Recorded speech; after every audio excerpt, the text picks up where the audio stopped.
There's a thing in the automotive business called a chick car. The common wisdom goes like this. Women will buy a guy's car, but a guy won't buy a car seen as a girl's car. Getting niched as a chick car can be considered the lipstick red kiss of death in the industry. One of the most common vehicles cited in automotive circles as a chick car is the Mazda Miata, but as with many stereotypes, not quite accurate. In fact, 70% of the customers are men for this vehicle. Really? Yes, we would love to have more female customers, so we don't have a problem with who buys a car, young, old, men, women. But the fact is that the majority of the people who buy this car are driving enthusiasts and primarily men. That said, the overwhelming percentage of all vehicle purchases are influenced by women. Some say women influence more than 80% of all vehicle buying decisions. That's in part because a guy won't buy a car his girlfriend won't get into. Plus, women often control the household finances. But enough of this Mars-Venus stuff. What about the zoom factor? This is the most raced nameplate in the world right now. On any given weekend, there are more Miatas competing on a racetrack across the country than any other nameplate.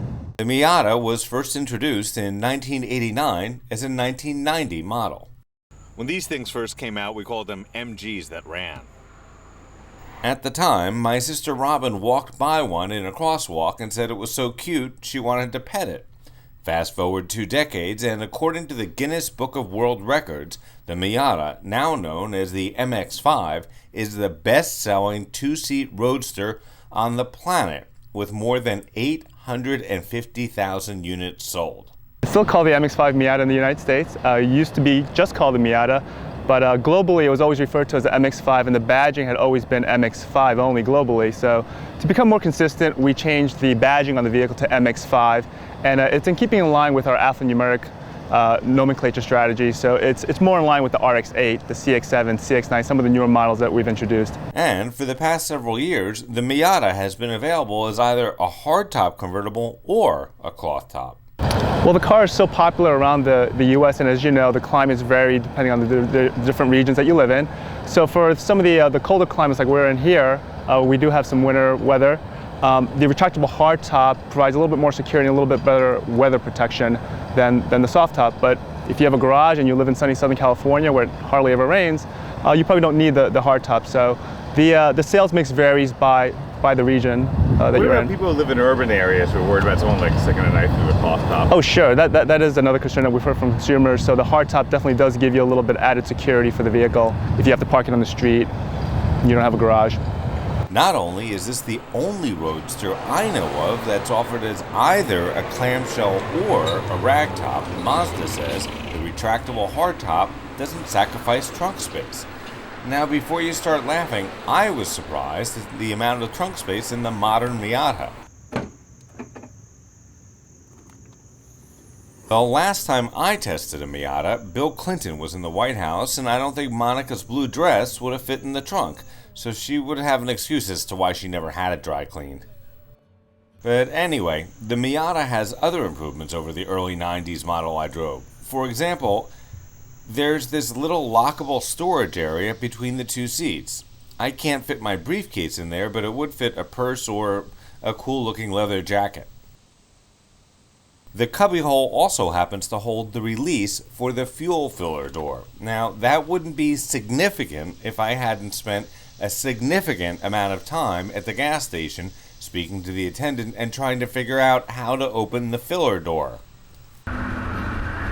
In New Jersey, it's still illegal to pump your own gas, which is cool in and of itself, but it also meant that the fuel door release was not apparent to either the car reviewer, me, or the gas station attendant, whose name I can't pronounce. The attendant kept telling me that I should check the owner's manual. I resisted for the same reason men don't ask directions, but then I finally got bored and gave up and read the manual and found where the release was. But back to my review, the Miata is great. It's not for everyone because it's a front-engine 2-seater with rear-wheel drive, and it may or may not be considered a daily driver for some. But hey, that's part of the glamour of having a roadster. The Miata can be your fun car without leading to buyer's remorse around retirement time. It's what a friend of mine calls an affordable luxury. This car is sort of the automotive equivalent of maybe a bikini or board shorts, but it's a whole lot of fun. The 2-liter, 167 horsepower 4-cylinder engine gets 21 miles per gallon in the city and 28 on the highway. The 0 to 60 time is published at 7.5 seconds. According to the Monroney, or window sticker, the U.S.-Canadian parts content is 0. The engine and transmission were built in Japan, and the final assembly point was Hiroshima.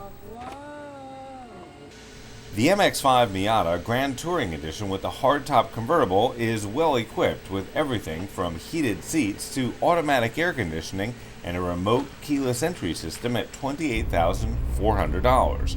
Options including traction control, satellite radio, xenon headlights, and some other stuff brings the price of the 2010 Miata to a little over $31,000.